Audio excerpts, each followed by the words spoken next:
آپ کی ہائٹ کے حساب سے جو وزن ہے اس کو مینٹین کرو, زیادہ کھا لیا جاگنگ کرو, دوڑو, اس کو کم کرو. تو یہ موٹے موٹے میڈیکل سائنس کی چیزیں ہیں, یہ سب پراٹھا میں دو رائے ہیں, کچھ کہتے ہیں کھا سکتے ہو, کچھ کہتے ہیں نہیں کھا سکتے. اختلاف کا فائدہ اٹھاؤ, کھا لو. ڈاکٹروں کی رائے میں بڑا اختلاف ہے, پراٹھا کھائیں کہ نہیں کھائیں. اجماع امت سے یہ, ڈاکٹروں کے اجماع سے یہ ثابت نہیں ہے, اس لیے ہم کھاتے ہیں صبح پراٹھا, اور دیسی گھی کا کھاتے ہیں, یہ ڈیزل کے نہیں کھاؤ. تو کیونکہ بہت زیادہ پھر وہ اعتدال سے تجاوز ہو جائے گا. ایک عام آدمی کے لیے یہی ہے, ورنہ عام آدمی کہاں سے لائے گا جو ابال کے اور ملٹی گرین, اور اس میں ٹینشن اتنی ہے نا ملٹی گرینوں میں. ایک دن میں نے ملٹی گرین آٹا پکایا, گھر والوں سے کہا کھانا بناؤ, تو میں نے کہا بس پراٹھا کھا کے مر جانا یہ زیادہ بہتر ہے ملٹی گرین آٹے سے کھا کے زندہ رہنے سے. مشکل ٹینشن میں نہ ڈالو, لیکن کچھ تو ہو نا, وزن تو نہ بڑھنے دو نا کم از کم. تو اعتدال سے نا اپنی صحت کی پرواہ کرو. ہفتے میں کم از کم ایک دن جاگنگ کر لیا کرو, اگر روزانہ نہیں ہو رہی. اگر جاگنگ نہیں ہو رہی, واکنگ تو کرو میرے بھائی. چلو تو صحیح, رات کو یا شام کو یا صبح کو واکنگ تو کرو, کچھ تو ہلو تو کم وقتو. مقصد میرا مقصد یہ ہے, پڑے پڑے مر جاؤ گے. دفتروں میں بیٹھے ہوئے ہیں, وہاں بھی کھا رہے ہیں, پتہ نہیں پیٹ کیوں خراب نہیں ہوتا. مجھے جب دعوتوں میں لوگ کہتے ہیں نا آپ نے اتنا کیوں نہیں کھایا, میں کہتا ہوں وہ سمجھتے بہت پرہیزگار ہیں یہ حضرت جی دھونے والے لیے. میں کہتا ہوں میں ہضم نہیں کر سکتا یار اتنا جتنا تم لوگ ہضم کر رہے ہو. تو تم پہ حیران ہو رہا ہوں, کیونکہ عادت نہیں ڈالی نا ہم نے. لوگوں نے عادت ڈال کے نا اپنے معدے کے اسپیس کو بڑھایا ہوا ہوتا ہے, وہ کھائے جا رہے ہیں, ہضم ہو رہا ہے. میرے سے نہیں ہوتا ہضم. میں اگر صبح پیٹ بھر کے ناشتہ کیا, بہت زیادہ دوپہر پیٹ بھر کے, رات کو نہیں کھایا جائے گا, پھر رات کو ہلکا کھانا پڑے گا. کھائے جا رہے ہیں اور لوگ کہتے ہیں ہمارا میدا بہت مضبوط ہے. یہ میدا مضبوط نہیں ہے, یہ ڈھیٹ ہے, یہ بدتمیز میدا ہے, یہ ڈھیٹ ہے, یہ مروائے گا تمہیں. وہ میدا زیادہ اچھا ہے جو تھوڑا زیادہ کھاؤ تو خراب ہو جائے. وہ سگنل دے دیتا ہے کہ بس آپ نے اس کو کھلا کے ڈھیٹ بنا دیا. وہ کہہ رہا ہے یار بس اب روزانہ خراب تھوڑی ہوتا رہوں گا میں. جیسے ایک ڈاکٹر نے بتایا, میں نے کہا رسم تو اتنا گندا پانی کراچی میں آ رہا ہے, لوگوں کے پیٹ خراب نہیں ہوتے. کہتے ہیں یہ اس لیے نہیں کہ پانی اچھا ہو گیا ہے, پیٹ عادی ہو گیا اس گندا پانی پینے کا, تو پیٹ خراب نہیں ہوگا, لیکن اس گندے پانی کے جو سائیڈ افیکٹ ہے وہ تو بہرحال ظاہر ہوں گے. پیٹ تو آپ کسی بھی علاقے میں جاؤ, 2-4 دن پانی آپ کا پیٹ خراب کرتا ہے, پھر پانی کی عادت ہو جاتی ہے انسان کو, لیکن اس میں جو گند ہے وہ تو پیٹ خراب کرے گا نا, وہ سوری باڈی کو خراب کرے گا وہ. تو اس لیے میرے بھائی صحت سے بڑھ کر دنیا میں کوئی نعمت نہیں ہے. وہمی نہ بنو, سب کچھ کھاؤ پیو, مصنوعی چیزوں کو بولو چھوڑ دو. اور یہ کولڈ ڈرنک سے زیادہ خطرناک یہ طاقت کے جوس ہیں. کہتے ہیں میں فریش ڈبے کا فریش جوس پیتا ہوں. جب ڈبے کا کہہ دیا تو فریش جوس ہے نہیں وہ. یہ میں نے ایک دن بیان میں کہا تھا کہ ایک صاحب مجھے کہنے لگے کہ میں نا ایک ملٹی نیشنل کمپنی بڑی مشہور ہے, میں نام نہیں لیتا, اس کا وہ جوس پیتا ہوں میں, اورنج جوس. میں نے کہا اورنج بھی کہتے ہیں, اس میں وائٹامن سی ہوتا ہے. میں نے کہا یار لطیفہ سنانے سے پہلے بتا دینا چاہیے کہ بہت بڑا لطیفہ سنانے والا ہوں, تاکہ میں اس حساب سے اپنے لنگس میں اسپیس پیدا کروں ہنسنے کی. ایک دم اتنا بڑا لطیفہ سن کے نا بعض دفعہ ہارٹ اٹیک کا خطرہ ہوتا ہے. کمپنی کا جوس ہے, اس پہ کیا کہہ رہا ہے, وٹامن سی کہہ رہا ہے, اس میں لکھا ہوا ہوتا ہے. میں نے کہا بے وقوف کسی اور کو. یہ میں اس اسٹائل سے آپ کو اس لیے بیان کر رہا ہوں تاکہ آپ کو یقین آ جائے ڈبوں کے جو جوسز ہوتے ہیں کتنی عظیم الشان کمپنی ہو, وہ جاپانیوں نے کیوں نہ بنائی ہو. اس میں حلفیہ بول سکتا ہوں, وٹامن سی بولو نہیں ہوتا, ہو نہیں سکتا اس میں, کیونکہ وائٹامن سی آپ جب اس کو گرم کرو گے یا اس میں کیمیکل ڈالو گے, اس کو سیو کرنا پڑتا ہے نا. وہ جوس ایسا تو نہیں ہے نا کہ ادھر ڈبے میں آیا ادھر لوگوں نے پی لیا, کم سے کم بھی 1.5-2 ہفتے تو دکان میں رہے گا نا وہ. تو وائٹامن سی تو آپ لیمن جب نکال کے رکھتے ہو نا کافی دیر تک, اس سے اڑ جاتا ہے, غائب ہو جاتا ہے, جو بالکل آرگینک ہے. ادھر کہاں سے رہے گا. تو یہ وٹامن سی کے نام پہ بیوقوف بن رہے ہیں لوگ. ڈبے پہ لکھا ہوا ہوتا ہے, لکھنے پر گورنمنٹ نے کوئی پابندی لگائی ہے. میں کوئی ڈبہ بلاؤں اس ڈبے پہ لکھوں اتنا آئرن, اتنی میگنیشیم, اتنا پوٹاشیم, اتنا فلانا, اب کون جا کے چیک کرے گا ہے بھی کہ نہیں ہے. ہوتا کیا ہے, کمپنی کہتی ہے کہ جب ہم نے یہ ڈبے میں پیک کیا تھا تو یہ تھا, اس وقت کا لکھا ہوا ہے وہ, بس کمپنی اس کی ذمہ دار ہے, اس پہ کیس نہیں ہو سکتا.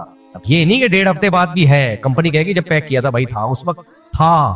جیسے ایک آدمی کو عادت تھی چیزوں کو ٹھوکر مار کے پوچھتا تھا یہ کیا ہے, تو ایک بیچارہ جو ہے وہ گاؤں کا آدمی شیشے کے برتن لے کے جا رہا تھا پوٹلے میں باندھ کے, تو اس سیٹ نے اس برتن کو اس کو نہیں پتا تھا سیٹ صاحب کو کہ اس کے اندر شیشے کے برتن ہے. اس نے اس پوٹلے پہ زور سے ٹھوکر ماری پاؤں کی, بولا اس میں کیا ہے, کہہ رہے ہے نہیں, تھا اب نہیں. تو ہوگا vitamin C, vitamin C, iron مائرن کسی زمانے میں جب ڈبے میں اس کو ڈالا گیا تھا ہو سکتا ہے تھا, اب نہیں ہے بھائی. میرا گلا بہت سینسیٹیو ہے, پیٹ بھی, مجھے لیب ٹیسٹ کرانے کی ضرورت نہیں پڑتی کسی جوس کی. گلا میرا فوراً بتا دیتا ہے کہ 2 نمبر چیز ہے. کچھ لوگوں کو اللہ نے کچھ دیے ہوتے ہیں ایسے سینسر لگائے ہوئے ہوتے,